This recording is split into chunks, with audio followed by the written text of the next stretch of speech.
परिवहन मंत्री अनिल परबांनी आपले अपयश झाकण्यासाठी मी आणि माननीय सदाभाऊ खोत एसटी कर्मचाऱ्यांची डोकी भडकवत आहेत असा वारंवार आरोप केला।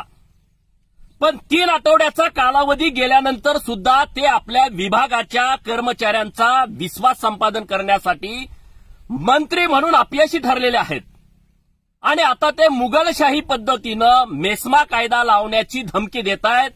त्यांच्या या गोष्टीचा मी जाहीर निषेध करतो, मी त्यांना विरोध करतो। ज्या पद्धतीनं राष्ट्रवादी सोबत हातमिळवणी करत अधिकाऱ्यांमार्फत माझ्यावरती दबाव आणण्यासाठी माझ्या मोठ्या भावाला बेकायदेशीररित्या सांगली, सातारा, सोलापूर आणि कोल्हापूर या 4 जिल्ह्यांमधून हद्दपार करण्याची नोटीस दिली, त्याच चलाकीचा वापर करत जर खरोखर मनापासून कर्मचाऱ्यांचा जर विश्वास संपादन केला असता तर आज नक्कीच काहीतरी मार्ग निघाला असता।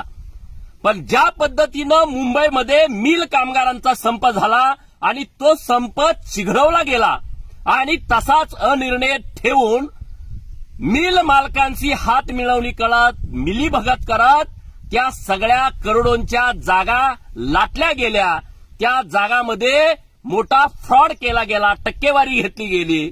त्याच हेतूनं एसटी कर्मचाऱ्यांचा संप चिघळून विविध ठिकाणी ज्या मोक्याच्या जागा आहेत त्या जागेंची जमिनीची विल्हेवाट करण्याचा डाव माननीय मंत्री अनिल परबजी आणि सरकारचा दिसतोय।